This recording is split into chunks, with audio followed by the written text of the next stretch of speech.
So ayun no, product review tayo dito sa aking setup. Ito papakita ko lang.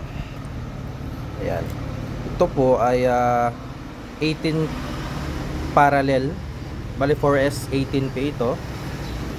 Ang re-review natin is itong si BMS, ito, tsaka si Active Balancer. So ang problema ko dito kay Active Balancer, kapag ganito kataas yung charging ng baterya, 23.49 amps, nahihirapan po siyang mag keep up dun sa sa pag-balance.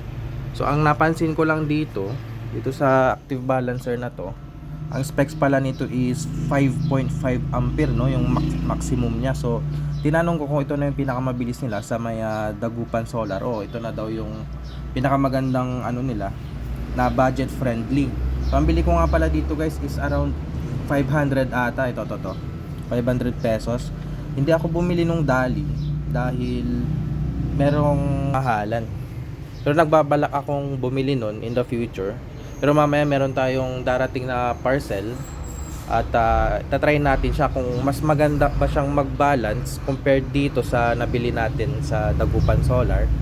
Pero napansin ko kasi doon mas maliit siya compared dito sa Active Balancer natin.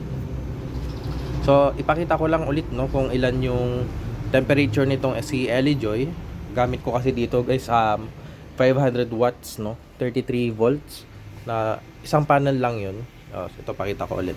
Yan, so malapit na siya mag full charge no. Mga pa lang yan, mag-alas 10 pa lang. Pero yan po yung bulk charge na 23.63 amps.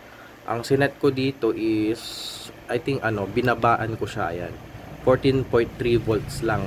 Kasi ang problem ko dito ito. Kapag ko siya, i-tester ko, itong si cell 1 nauuna. Okay? So itong tatlo balance naman siya. Pero kapag pumalo na ng 20 yung charging ampere niya, parang nahihirapan ata si Active Balancer.